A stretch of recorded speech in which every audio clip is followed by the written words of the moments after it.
So I'm coming to you today, as you can see, I'm coming to you from the Glasshouse Mountains. Glasshouse Mountains are volcanic plugs that are in the area of southeast Queensland where I live, and I've just been hiking in these mountains this morning. So I thought I'd come to you from these mountains today because partly because I was there this morning and partly because this is also koala habitat. And today we're going to be talking a little bit about koalas. Now, as Wong alluded to, there are issues with human and bear conflicts in Malaysia, but we don't have those because we don't have bears. Some of you outside of Australia might have heard koalas being called bears. They are not bears. And if you've ever been to Australia and someone told you there was a thing called a drop bear, it's not real. And it does. Yeah, I'm busting that myth. It is not real. It will not drop on you. And we don't have bear conflicts in Australia. So that's a really good start, I think. But we do have severe habitat loss. Okay. And we do have issues with koalas, the ones that are not bears. So I'm going to pass over now. I'm going to pass over to our guest speakers for this month, Linda Barnes and David Mackenzie, who run an organization called Koala Crusaders, Queensland Koala Crusaders, which is an amazing little NGO in the local area here. They joined this organization in 2021 and became the leaders of it soon after. So there are three pillars in this organization: habitat restoration and expansion, advocacy, and caring for carers, or caring for people that actually look after the injured animals in our area.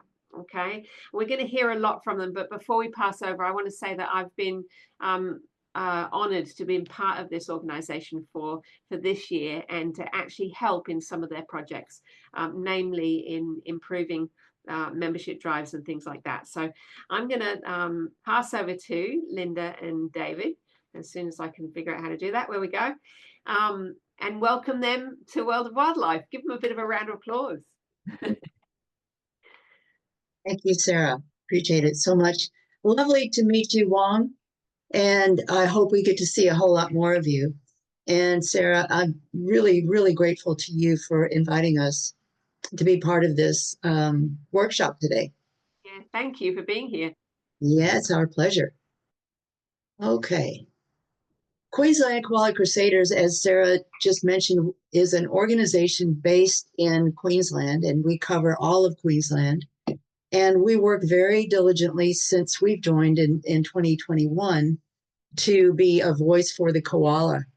The organization was formed in 2012 by a group of very passionate people who saw a need for advocacy and attention to the plight of the koala. And the organization has grown by leaps and bounds since then.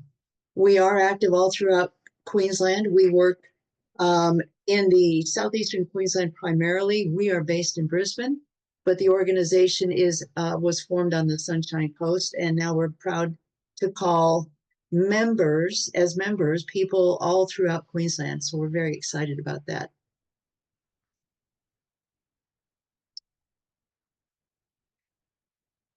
Our vision is to see koalas surviving and thriving in abundance in a safe and secure wild environment. And as we know, if you're aware of the situation with koalas, they are facing some significant challenges, and we'll talk about those in just a moment. The organization has three pillars of strategic focus. They include advocacy and engagement, and that includes engaging with communities and other stakeholders, government and business, and research professionals to discover what is really causing some of the issues facing koalas. And as we know, there's a lot about the koala that we don't fully understand yet. And we still are working towards answering some of those questions. So we're keen to be involved in research projects.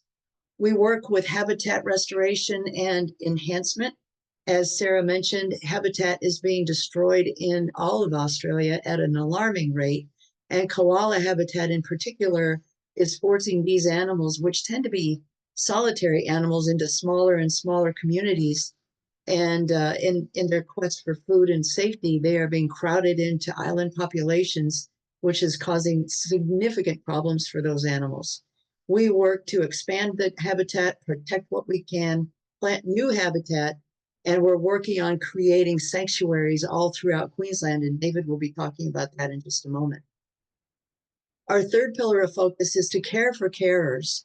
And when koalas are injured and when they are coming out of rehabilitation from wildlife hospitals, or if those animals have been orphaned because of a car strike or a dog attack, carers are individuals who take these animals into their homes and care for them on their own nickel, on their own time. They receive no government support, and they care for these sick and injured animals, often getting up every 2 hours around the clock to feed orphan joeys by bottle, and taking care of them until they can be released back into the wild. So we do what we can to help those people, not only with financial support, but emotional and mental support as well. Those people have a very difficult job to do, and it's our pleasure to be able to support them the best that we can. Some fun facts about koalas. They are not bears, as Sarah mentioned, but they are one of the many marsupial species that are unique to Australia. They have unique fingerprints, just like we humans do. They breed once a year, and the joey weighs only 0.5 gram when it's born. After it's born, it crawls into the mother's pouch, where it stays there until it's about 6 or 7 months old, when it emerges for the first time, and then spends the remaining time riding on mom's back to get around, and until mom becomes pregnant again. And when mom becomes pregnant again, she pretty much kicks the older offspring off onto its own, and that's called dispersal. They sleep up to 20 hours a day, and they eat leaves that are toxic and of poor nutritional value. And because of the lack of nutrition in their diet, they have to sleep 20 hours a day to conserve energy. Some other interesting facts about koalas are that, and I found this to be very interesting, the koala alone is responsible for between $3 billion and $5 billion per year of tourism revenue. So it's very, very important that we maintain the population and help them survive and thrive in the wild, because if the koala were to go extinct, that would be a significant financial impact to the country. And it would disappoint people all around the world, because we know from some of the interactions that we have in our organization that koalas are beloved around the world. So we want to do whatever we possibly can to conserve them and to help them survive and thrive. The koala numbers are decreasing. Distribution of these animals has decreased by 50% since European arrival, and that's largely due to destruction of habitat. Their estimated numbers are down 30% since 2018, and they were uplisted from vulnerable status, where they had been for at least 10 years, to endangered status in 3 states in 2022. And a large number of koalas were destroyed in the bushfires of 2019 and 2020. And that brought a lot of attention worldwide to the plight of the koala. So we're happy to keep working to help them survive and thrive in the wild, and we're looking for help wherever we can find it around the world. In fact, we have a year ago, 2 years ago, a company from Geneva contacted us. They make collector's item watches, and they asked if they could create a watch to honor the koala. And we said yes, and they said that we would become the beneficiaries of this watch, of the proceeds of this watch, and we were indeed. But what was interesting to me is that only 9 watches were produced, and only 1 of them was sold in Australia. The remaining 8 watches were sold in 8 other countries around the world, which tells me that people around the world are very, very interested in koalas, and we want to work as much as we can to keep them going. Their challenges to survival include habitat fragmentation and destruction, forcing individuals into island populations, as I mentioned a moment ago. And these island populations are often surrounded by human development, which, as they disperse, they're forced to crossing roads, crossing into neighborhoods, crossing into dangerous areas, which can result in an increased incidence of car strikes and dog attacks. In addition to that, the crowding tends to make these animals a little bit more susceptible to diseases such as chlamydia. And chlamydia is rampant among the koala population, and it results in death or infertility of the koalas. So there are groups out there who make it their business to rescue these animals and take them into wildlife hospitals for treatment and then re-release them again. However, it's not too late, and I would like to hand it off to my partner, David, who's going to talk to you about our next initiative, which is Vision 2032. Thanks, Linda. Vision 2032 came about because we realised that so much of what we are doing is short term, and it's dictated by the next grant round or the next financial year or the next year or the next period, whatever it might be. And we made the realisation that we had to think bigger, we had to look up and look more long term. So we chose, at the time of this was put together, 2032 being 7 years from when we first conceived the idea. And it coincides with the Olympics that are coming to Southeast Queensland, where the eyes of the world will well and truly be on Queensland and Australia. And we are very adamant in our belief that those visitors from all over the world need to be able to see koalas in the wild.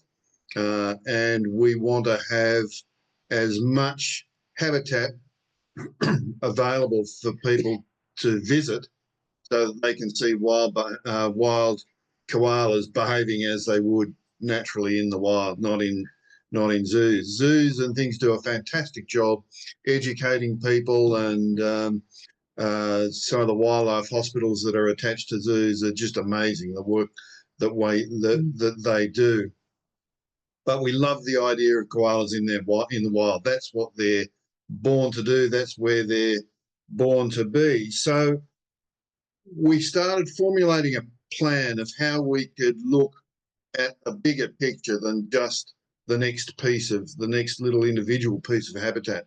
And we came up with the idea that the first thing that we needed was to increase our understanding of habitats right across an area from North Queensland to the New South Wales border.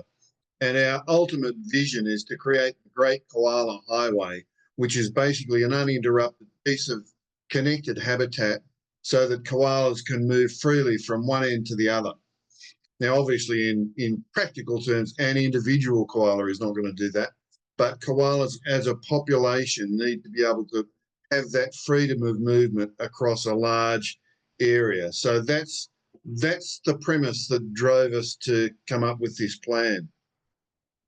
So in order to do that, we realised that we need to understand more about habitat in general, and that understanding is on two levels. What's in it in terms of trees, tree species and distribution and density, and what's in it in terms of koalas. How many koalas are in each piece of habitat? What's their status? Are they sick? Are they well? Are they in abundance in a particular habitat? We know some individual pieces of habitat where we've got a koala density of a koala per hectare, which is amazing. But there are other large pieces of habitat that have got very few. So we need to drive understanding of where all of these koalas are. We think we know where a lot of koalas are, particularly the ones in urban environments. If you happen to look at a sighting map, a lot of the sightings happen to coincide with where people live and where people travel.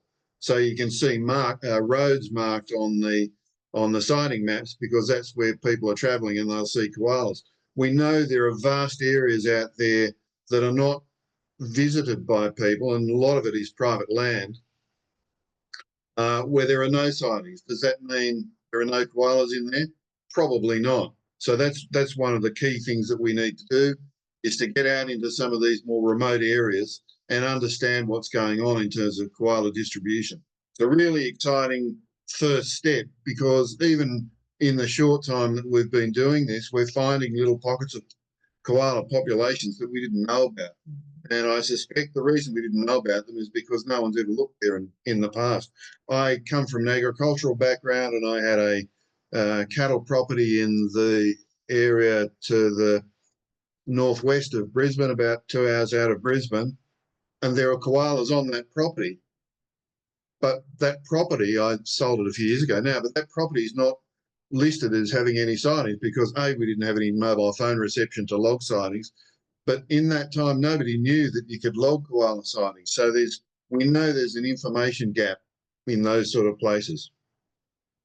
So that's part of what we want to do. So the beginnings of creating this great koala highway comes in understanding, and that's where we want to engage researchers of all different levels to help us get in there and really do some research and do some evaluation of the current status. We know a lot about what koalas are up to, but it's not enough. We still need to know more. So the more people we can bring in, the more inquiring minds that we can bring in, the better, because we want to ask questions of everything that we know already, and we want to challenge a lot of the accepted thinking. And some work that was done 15, 20 years ago, is that work still valid? Or can we challenge that and come up with some different answers? A lot of it probably is valid, and that's fantastic, but we still want to be able to ask the questions. So we're going to be seeking some large amounts of money to help these researchers get in there and ask some of these critical questions, because it's by asking these questions that we can start to formulate the next part of our plan, which is engaging with people and the community at large, with stakeholders, including government, including developers, including business, and in particular private landowners, because a lot of this potential habitat and potential habitat expansion is in the areas from 50 to 150 kilometres west of the built-up urban areas in southeast Queensland. Some of you who are not from here may know that Queensland is heavily populated along the coast. Everyone wants to live on the beach or near the beach. And that also happens to be fantastic koala habitat. So we have this collision of interests between humanity and human need to develop and live, and koalas who want to live in their natural state. If we go a little bit further west of that habitat area, or the area of urban development, we come into this area that's under far less pressure from development and human interaction. And we don't know enough about that area to know what the status is of koalas. But if we can engage with people out there and help them become part of this movement, then they can help us create more habitat, and we can look at areas through private land where we might be able to bridge the gap between individual pieces of habitat. Part of that, and it comes back to learning, we need to know more about biodiversity values, because one of the really key opportunities that we've got, as I see it, is that we can go to these traditional farmers and talk to them about increasing biodiversity on their land. The traditional thinking for generations has been that you get rid of as much vegetation that's not grass as possible, because more grass means more cattle and more productivity. But we're learning that that's not necessarily the case, and there are opportunities for people to increase biodiversity by planting trees and shrubs and other things that can help actually make their land potentially more productive. So adding more trees does not compromise necessarily the productivity of that land. So that's another huge opportunity that we've got to learn more about biodiversity values. And we can sell the idea of increasing biodiversity to traditional landowners, traditional agriculturalists, and that helps them by making their place more attractive and more productive potentially, And it helps us because the biodiversity that we help them create also happens to help koalas by creating more corridors. We're learning more about what constitutes a corridor, how many trees we need to make a corridor, and that's part of the learning phase as well. And the third part of it then is to get out there and sell the message to all of these stakeholders and start getting trees in the ground, to plant more trees. And we're talking a large scale planting right across the area of the Great Koala Highway. And it's not going to be just, we don't see it as being just us planting trees. We want to bring as many groups and as many organisations and as many communities as possible into this, to commit to this, to start getting trees in the ground and to start really expanding the available habitat for koalas. And if we can do that in the next 7 years, we'll go a long way to achieving our objectives of having sustainable, abundant populations of koalas right through eastern Queensland again. And we can reverse this sad trend of a population decline. And as I said, we see the main target of this as being private landowners, and I see a huge opportunity to talk to these people and to get them to come into this program. So it's an exciting time where we're very early in developing it. We've got a lot of people to talk to. We've had some really interesting engagements with all sorts of people, including from within the Olympic organisation, and where we are having and will be having conversations with people in and around the Olympics. One of our friends and colleagues, Dr. Ramon Cristechu, came up with the idea of having the Olympics, the 2032 Olympics, as being the Olympics that saved koalas. And we are very keen to help her achieve that as well. And that was one of the things that really got us thinking about what we can do in 2032 to really start to make a difference for these animals. So I see it as an incredibly exciting time. I don't accept that koalas are doomed. I refuse to accept that koalas are doomed. I think there's a great opportunity to really help them and to turn this ship around.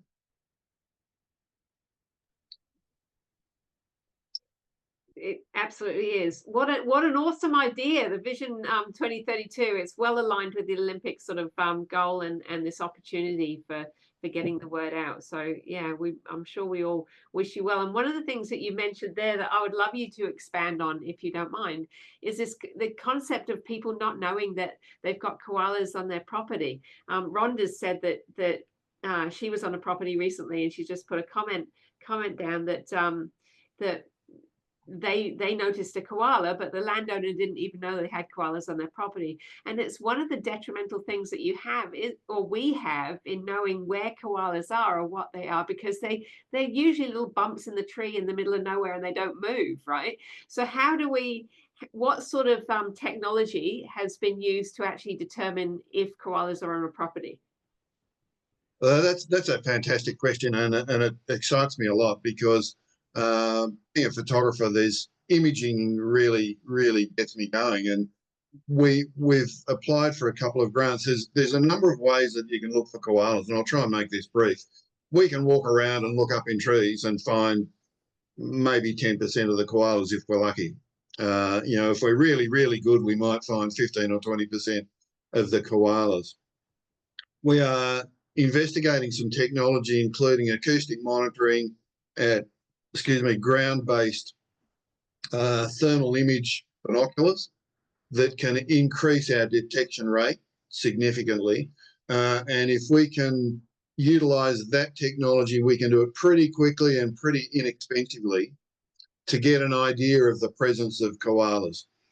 The third and fourth ways involve thermal imaging drones, which can go out and detect the heat signal from a koala, and they are incredibly efficient at finding koalas and do a really good job. And the thermal images that the good quality drones can get are almost as good as a photograph in terms of identifying a koala. They're really fantastic. And then the detection dogs are also brilliant because the detection dogs can go into that environment, find scat, and from the collection of scat, we can learn all sorts of things about the status of those koalas, their disease, their genetic make up, what they're eating, and this is a whole raft of stuff that I didn't talk about in the interest of time. But you know, there's a whole bunch of things within that that's exciting as well. Yeah, it is incredible, isn't it? Because there's these non-technical solutions too, like the detection dogs for conservation. And Yeah. talked to this group before about how that works. And then you've got people, you know, like I've actually been taught personally by Milani how to find scats, which is another non-technical way of actually finding koalas, which is very cool. Milani, feel free to chip in if you want to. I think there's just one other thing, or a couple of other things that you touched on in that question about people with private land. We agree with Rhonda. In fact, we've been on a property down in her neck of the woods where a fellow called us in and not sure whether there's koalas there or not. Part of the issue with traditional landowners in that area is that they've never looked. You know, so they might be there, but they're riding their horse or around looking at their cows. They're not looking up. But the other thing, and this is an interesting thing that we have to overcome, is a reluctance from traditional landowners to acknowledge that they have koalas in there because the government might come in and tell them what they have to do, and they're fearful of government interference with their lives. So I don't have an answer really for that objection, but it's something that we need to work on. We've got a very good friend who has property near Toowoomba, and she was telling us about how she saw a koala just outside the garden gate on this property, and we got really excited and said, "Oh, great! We'd love to come and photograph it. Have you logged it?" And straight away the barriers came up. No, we don't want to do that. We don't want anybody knowing that we've got koalas on our property. And this lady's a really good friend of ours, and we couldn't get past that. So we got more work to do in that area to find ways to bridge that trust gap. And I think this mistrust, I'm not, as I say, we haven't come up with an answer yet, but it's something that's, I think, really important for our ability to sell this messaging. Yeah, really important, isn't it? Because you're talking about this mistrust that we have, that farmers are concerned that they might lose the ability to do certain things on their land if there's endangered species on it, which is, you know, from their perspective, I guess, is a fair call. And because we're hoping we can find koalas and then restrict them from doing things on their land, right? So but if we sell it right, they'll agree that what we want to do is a good thing. So that turns it around into an opportunity for us, you know, and the better the salespeople we become, the more effective we can be with that messaging. Yeah, very true. Linda, that was wonderful. I really, really enjoyed that very much, and I'm sure that everyone else did. Before we move on with questions, Kat and Milani, is there anything you would like to add to that discussion? I don't think she's quite sure if she wants to add anything. Like, whilst what Milani is doing with teaching people how to spot koalas in the wild and look for the signs of the presence, it's a really tiny component. Like David said, that the human eye doesn't spot a lot of koalas in comparison to some of the technology that's out there and available. But you know, it's still an important piece, and Milani's still hacking away at it and teaching as many people as she can, so we can be more aware of you know, the species that are out there and how many, and connect with them and care about them, because I think when we see them in their natural state, that the connection's so different to seeing them in a zoo where they're just sleeping. And Oh, and the connection of peer-to-peer is so important with what you guys are doing too, isn't it? Because what Milani's doing in engaging kids in this sort of space is making sure that not all conservationists are old and grey.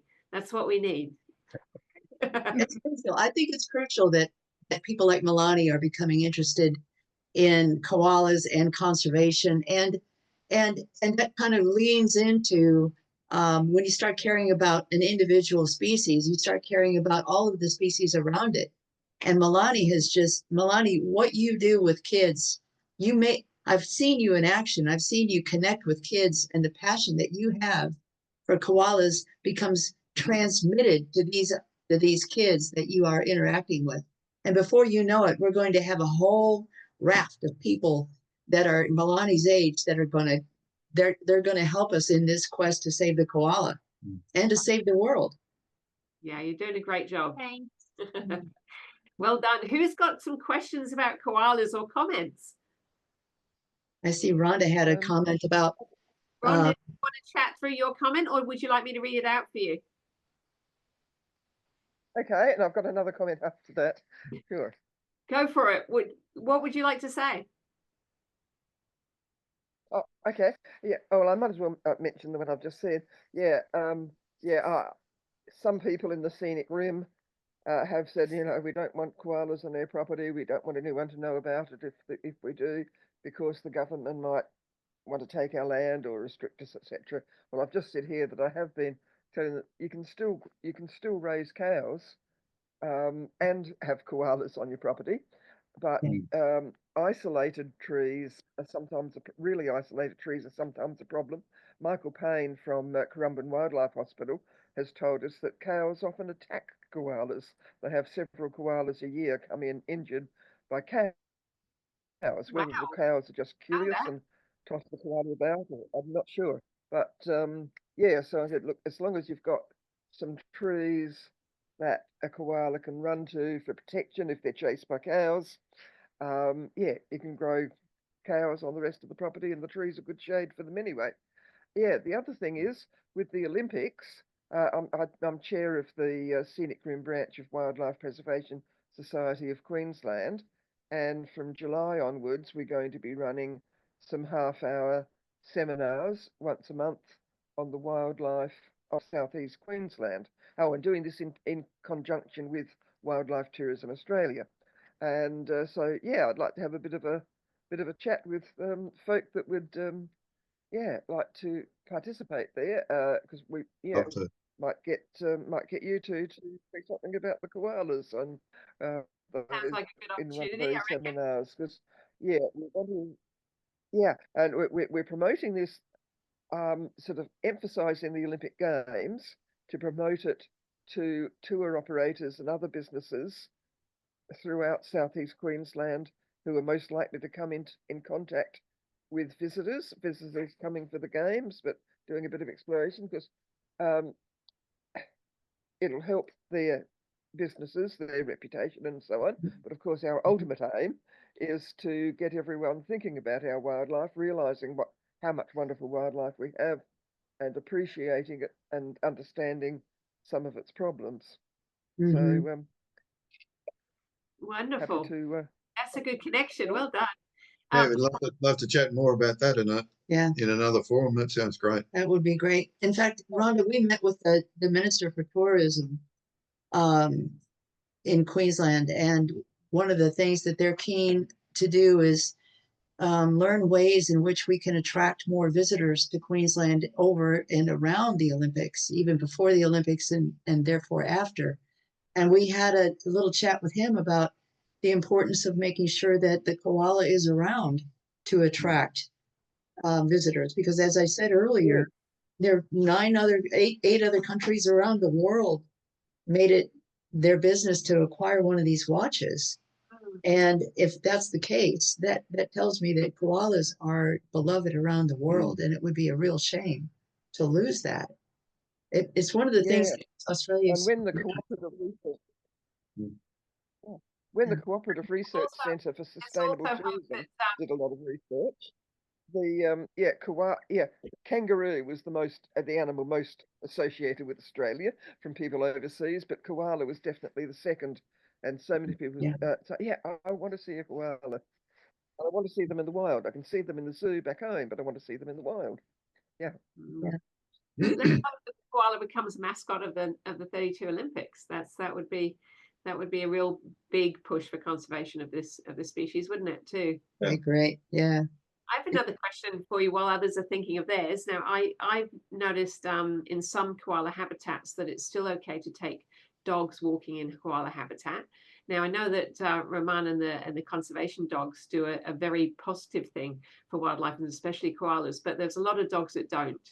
For instance, walking in Mount Cootha, where there's koalas in the wild, and not all Australians are very good on keeping their dogs on leads. Yeah, we're not very good at that. So what can we do about that? Do we need to have more restrictions in place in koala habitat?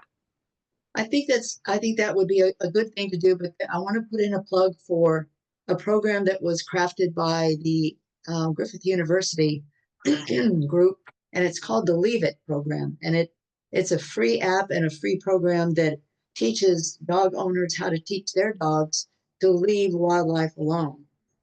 And I know a lot of people will say, oh, my dog would never bother wildlife, but we know that dogs left to their own devices will act on instinct. And there are training programs out there like the Leave It program that are really effective in helping your dog understand that some things are not okay to chase.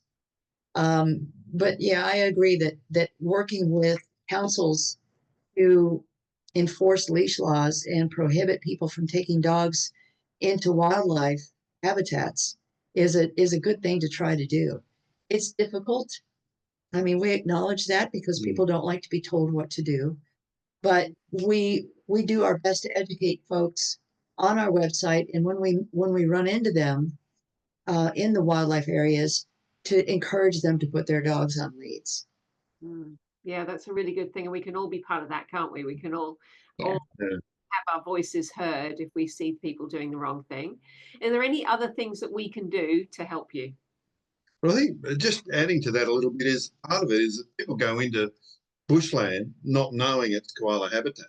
And so, you know, it may not be necessarily recognised as koala habitat, or they don't associate it with being part of koala habitat. So that messaging, I think we need to try and keep reinforcing the messaging that koalas are out there. It's not too late. There are still koalas out there. And if you take your dog into bushland, it may encounter wildlife, including koalas, that it could potentially harm. So, you know, I think we have an opportunity to really reinforce that messaging. There's been an idea around keeping koala locations secret, and I don't adhere to that thought, because if we need to engage the hearts and minds of mainstream Australia.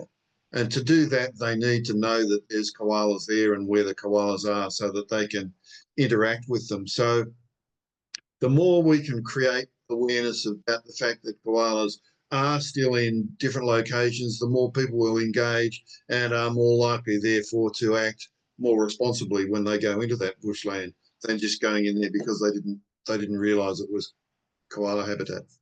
Yeah, I tend to agree with you. I think education is an important element, isn't it? Yeah.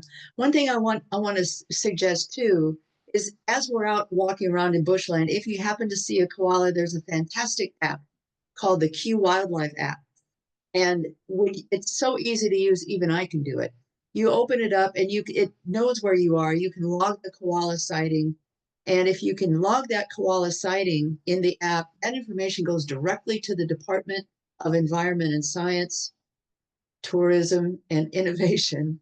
And those are the folks who are making the determinations about what constitutes protected koala habitat. So the more information we can provide to the state to protect koalas by letting the state know that, yes, indeed, they are there, the more helpful that'll be. The other thing that we can do is learn how to spot a koala in trouble. If you see a koala, if you're driving and you see a koala on the road, please slow down. Please allow that animal some room to cross the road, because they're just trying to get from one place to another. And if you do see a koala that's been hit on the road, please stop and ring up a rescue organization and stay with the animal if you can until that rescue person gets there, because the quicker that we can get that animal into care, the more likely it is to survive. In addition to that, if you're out walking in the bush and you see a koala that looks sick, and the way to determine that it's possibly sick is to look for a wet and dirty stained bottom. That is an indicator of possible chlamydial disease, or if they have red gunky eyes and they look sick, or if they look if they look emaciated or they're just not moving, if they're on the ground and just not moving, please ring up one of the koala rescue groups as soon as you can. And again, report that koala to those folks so that that animal can get taken in for rescue. David Isett, who's on the call today, is a rescuer in Queensland, and he's one of many, many, many, many people who are out there doing this difficult work. And it'll help so much if we can isolate those animals and bring them into care. Absolutely, a good point. Well Can done. I for the work please Thanks, ask that- Linda. a question? Keep up the good work yourself. Thank you. Well done, David. Can I don't want to bring down this beautiful conversation, but I do want to ask for your advice on what happens if you find a dead koala. What's the next thing you do if you find a dead koala? Same thing. Call one of the rescue organisations and they'll come and collect it and deal with it appropriately. Sometimes they go for some analysis of why and what happens. Other times it's just disposed of appropriately, but the rescue people really usually know what to do, and David might be able to answer that. One thing that's very helpful is if that koala is dead, to call the rescue group, because very often they'll extract pap from that animal, and that pap can be used when people are caring for orphan joeys as well. Awesome. And I guess if it's got a joey in its pouch too, then it might still have a live joey as well. Yeah. Absolutely. Just to add to all of those good points, a dead carcass, dead koala still needs to be logged and sent through to the government for records. So it's critical that they're reported and not just dragged off into the bush and hidden. Okay, yeah, that's really important. Thanks for adding to that. It's a very good point, David. Well done. Do we have any specific questions? Oh, Rhonda, you've got something to add? Yeah, I have actually, and fairly urgent. I was called in for a court case as an expert witness on ecology, wildlife ecology, a land that's being cleared for residential in the Gold Coast. They're only clearing 20% of it now. They're leaving 80% of it, which is great. They're putting fences between the houses on the bushland to protect koalas from dogs and cars, which is great. But there is one end of the property where there's other bushland across the road, which I'm sure koalas would be moving between. I've asked for a koala crossing. A substantial one would be best, but I said, even if it's just one of those rope ladders, and they've come back to me saying, oh, but we've done all these other things. Why on earth should you need that?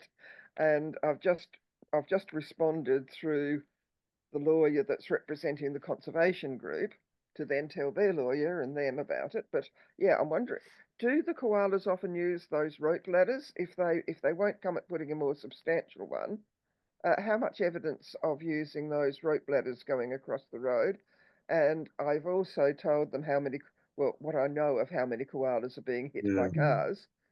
They just don't seem to understand. I don't think they've had anything to do with wildlife, including koalas.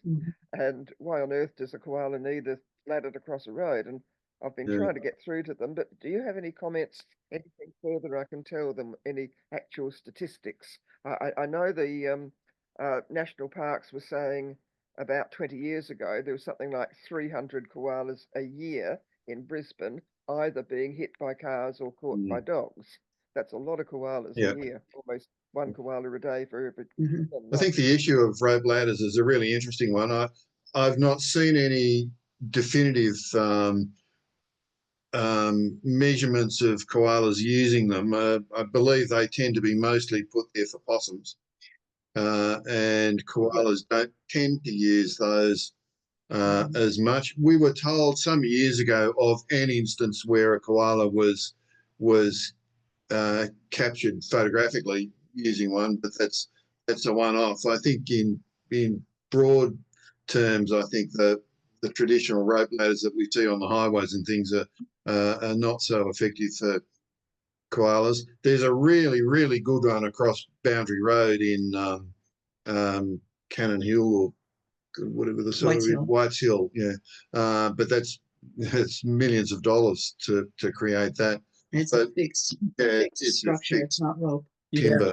I But know yeah, I know the Cochrane Road one is marvellous, but they're certainly not going to do that. So I was wondering about some sort of compromise. yeah. Rhonda, I agree with Wonderful for Dave. you guys to get together to talk about that, Yeah. more, wouldn't Yeah. it? Koalas normally do underpasses rather than overpasses. I'm not aware of any koalas using the ropes in my time anyway that I've been involved. So underpasses are great. The ropes are, as David said, for possums in the main and sugar gliders, etc. All right, we've run out of Okay. time, everybody. I'm going to have to wrap up this amazing conversation. It's been such a delight to have you both here. So thank you very much for telling us all about koalas. And let's take our hats off to those people that are actually doing the caring. So thank you, David, and people like David who are caring for injured animals. Hopefully we can do our bit and we can improve. If you'd like to be part of the Queensland Koala Crusaders, please go to their website. I'm going to share an image from their website and how you can actually be part of that. There are a number of different ways of becoming a Koala Crusader member, different ways of doing that. So if you'd like to go straight to the website to do that, please have a look and please support this valuable organization. If you're interested in finding out more about my work, then I suggest you go to my website and have a look at the books that I write and the workshops I do with schools. I would love you to connect me with anyone who can help me reach my goal of connecting young people to conservation through narrative. Okay, and if you'd like to do that, there's a lot of different ways of doing it. So please subscribe, like, connect to YouTube, web, Facebook, Instagram, and LinkedIn. We will have a version of this talk in a video version, and it will be available on the YouTube channel. So for those people that didn't make it because it's the middle of the night where you are, you've got a way of actually seeing that.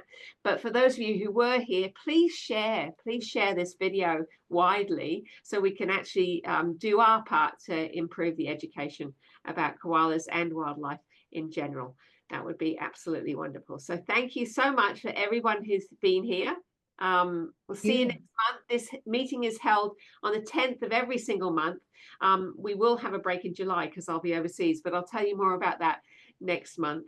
We'll see you on the 10th of June. The time I'll let you know by email. So because you've signed up, I will send you an email with the time of the next one. Okay. Thank you very much for being here.